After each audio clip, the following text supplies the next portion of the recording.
Hi everyone, I'm Meghan Sullivan and welcome to History in Games, a podcast where I play historical fiction games and talk about the real history behind the game. In today's episode, we're going to be talking about the popular strategy JRPG Fire Emblem Three Houses, developed by Intelligent Systems and Koei Tecmo Games for the Nintendo Switch. I love this game. I've put about 170 hours into it, which is not hard to do thanks to the game's 4 separate story routes. While diving into the game's rich lore, I quickly realized it borrows heavily from the political history, style, and social hierarchy of medieval Europe, particularly the Holy Roman Empire.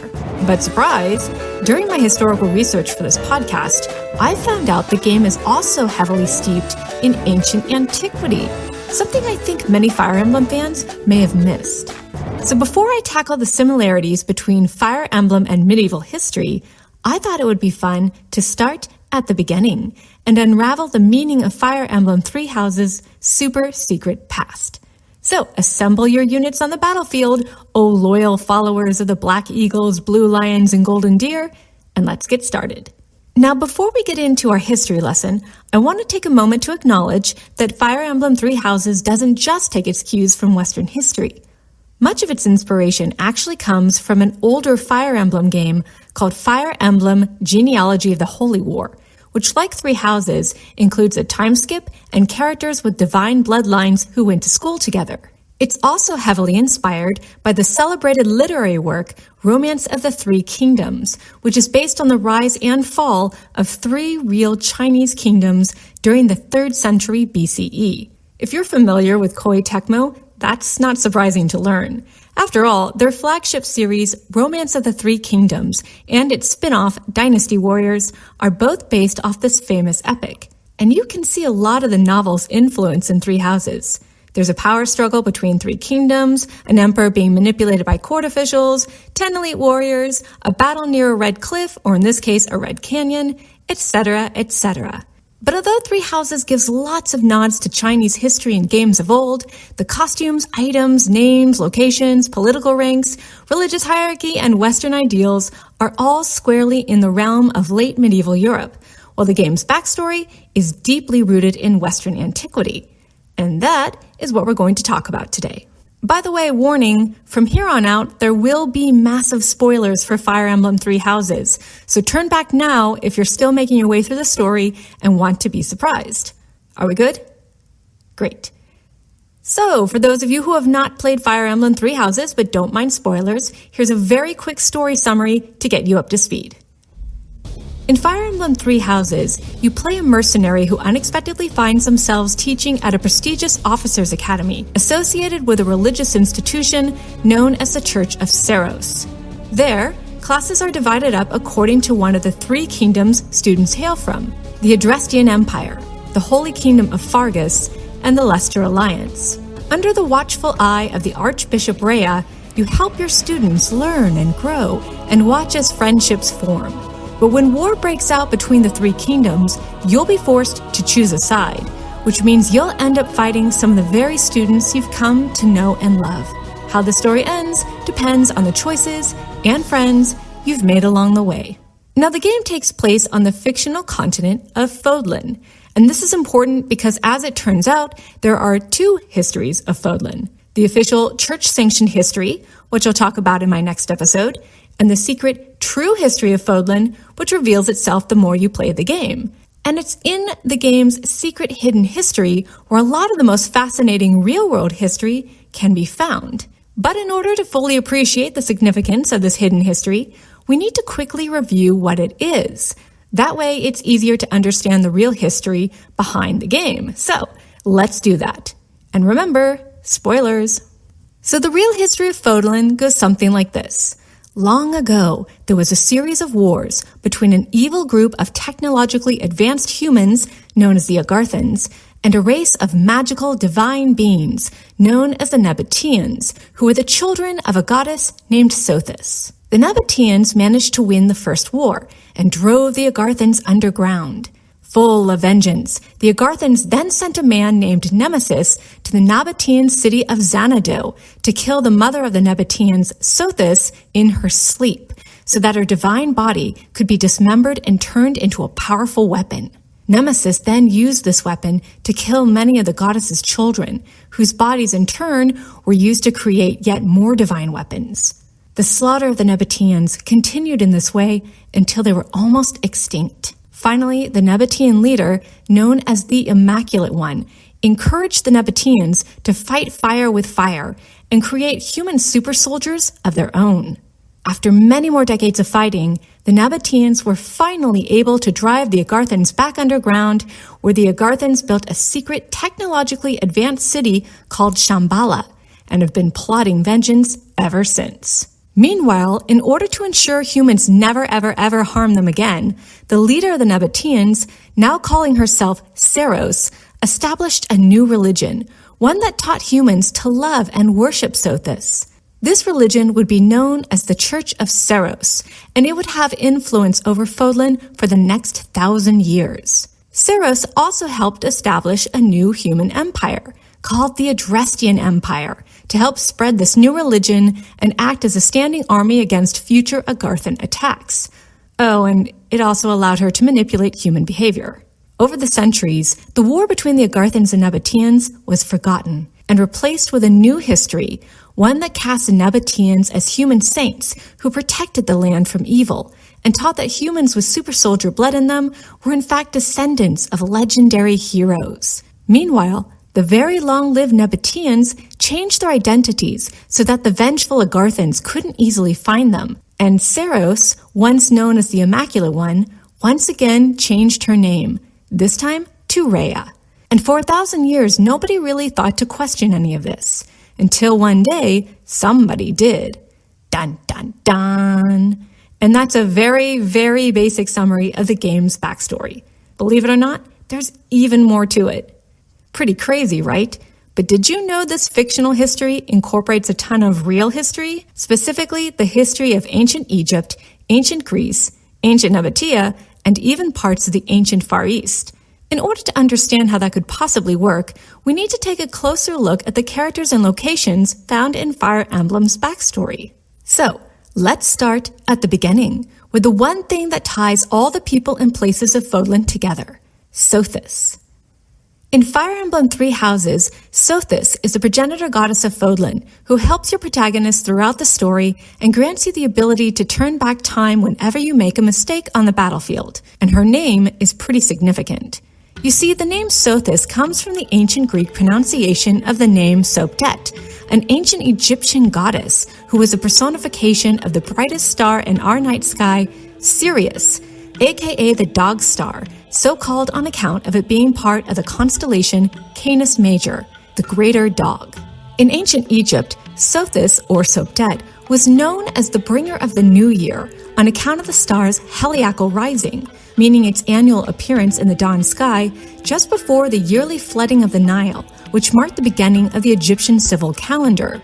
Now, due to the progression of the equinoxes, today the star's heliacal rising occurs in August, but every 1,460 years it aligns with the summer solstice, during the season known to the ancient Egyptians as Akhet, meaning inundation, a reference to the Nile floods. Because of this, Sothis, or Sopdet, was considered a particularly auspicious star.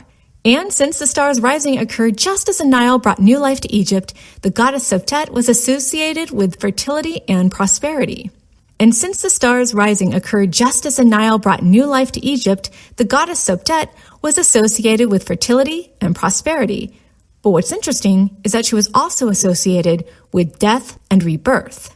The ancient Egyptians believed that since the dog star mysteriously disappeared every spring and then miraculously reappeared in the dawn sky 70 days later, that Sopdet must have been a sort of celestial guide for the deceased, one who prepared pharaohs for the afterlife by helping them navigate the underworld.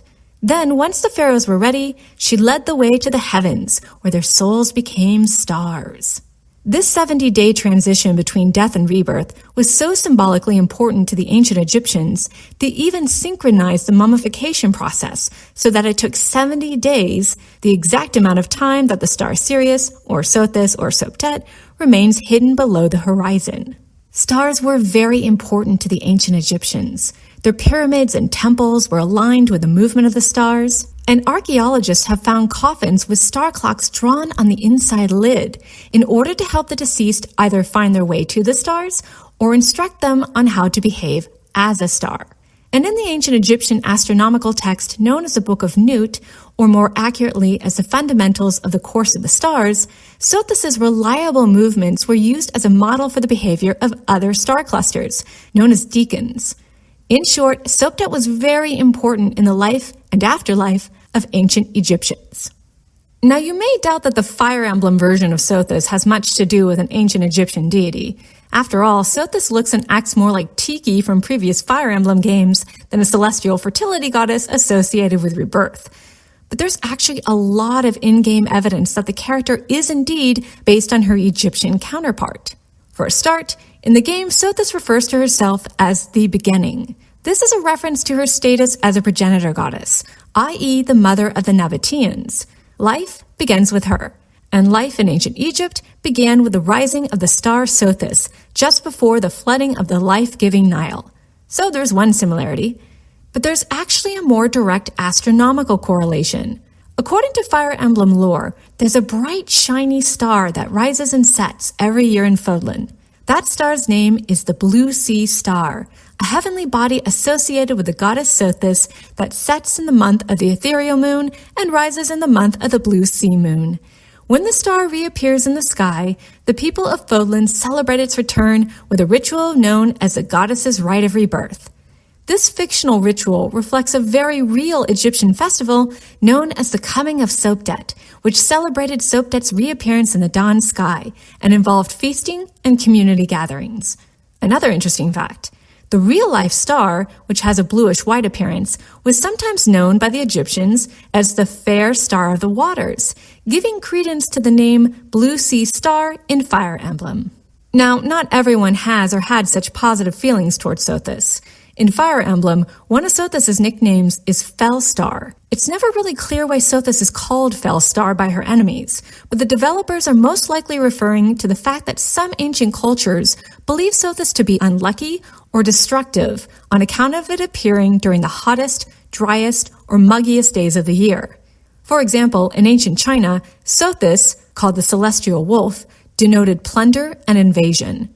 In ancient Greece, the star's scorching luminosity was thought to drive people mad, and anyone affected by its power was thought to be astroboletos, literally starstruck. The ancient Romans were so afraid of its power that they made sacrifices during the star's heliacal setting in spring, in the hopes of avoiding a bad harvest when the star reappeared in summer. So by this logic, the game's villains calling Sothis Falstar actually makes sense. But the biggest similarity between the character Sothis and the Egyptian goddess is that both are closely associated with death and rebirth. In the game, Sothis is killed in her sleep by an Agarthan named Nemesis, and her immortal heart and bones are fashioned into a powerful weapon. Later, this weapon is recovered by the Nabateans, and Sothis' heart is placed into the body of a mortal, allowing Sothis to be reborn, or at least for her conscience to be reawakened. This story of death, dismemberment, and rebirth closely resembles the story of the ancient Egyptian god Osiris, whose wife Isis was often associated with, or even conflated with, Sopdet. By the way, Isis means throne, as in the throne of the pharaohs, and it's interesting to note that in Fire Emblem, Sothis is often depicted sitting on a throne. At any rate, Osiris was said to be Egypt's first pharaoh, and was responsible for introducing civilization and agriculture to mankind. According to Egyptian belief, after Osiris was killed by his jealous brother Set, the latter dismembered his body and scattered it around in the hopes it would never be found. Eventually, the pieces were located by Osiris's wife, Isis, who put him back together and revived him just long enough to conceive their son Horus. After that, Osiris made his way to the afterlife and became god of the underworld, while part of his soul was immortalized in the heavens as the constellation Orion, or rather, possibly as one of the brightest stars in Orion, Rigel. And if you compare Osiris' story to the story of Sothis from Fire Emblem, there seems to be a pretty clear connection there. But that's not all. I mentioned earlier that the key to the character Sothis' rebirth is her heart. Is there any historical or cultural significance to that? Yes. You see, in ancient Egypt, the heart was thought to be the source of human wisdom, emotion, memory, the soul, and even someone's personality. In fact, to the ancient Egyptians, life started when a person's heart was formed by a drop of blood taken from the mother's heart at conception. Simply put, it represented a person's very existence. Therefore, the heart was the only organ not removed during mummification, so that the deceased could take it with them to the Hall of Judgment. There, the god of the underworld Osiris, along with 42 judges, including the goddess of universal harmony and balance Ma'at, would watch as the deceased's heart was placed on a scale that would reveal whether the person had led a good life or a bad life. If the heart was as light as the feather of Ma'at placed on the other side of the scale, it meant the person had led a good life, and the judges would allow them to enter the field of reeds, an eternal paradise. If the heart was heavy, then the person had lived a bad life, and their heart was eaten by the personification of divine retribution, the goddess Amit, at which point the person ceased to exist. The Egyptians were terrified of this fate, and worried their heart would tattle on them during judgment. So when people were buried, they often had a stone amulet known as a heart scarab placed on their mummy with a spell written on it, asking the heart not to speak against them during judgment. In short, the heart was an essential part of one's rebirth, and it's no surprise that in Fire Emblem Three Houses, the heart of Sothis is key to her rebirth. And finally, there are a couple of aesthetic qualities that link the character Sothis to her Egyptian counterpart. If you look at the costume designs for characters associated with Sothis in Fire Emblem, you'll notice they all have star-like patterns somewhere on their clothes or accessories, including Sothis herself. And historically, the Egyptians almost always depicted Sothis as a human figure with a 5-pointed star over her head. There's also a connection regarding Sothis's hair color. In Fire Emblem, Sothis has green hair because, well, she's basically just Tiki from previous Fire Emblem games.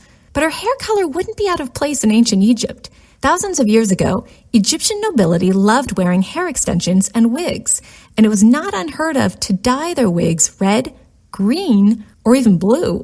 In fact, one of the most famous ancient Egyptian queens, Nefertiti, was known to don blue-colored wigs. So, there you go.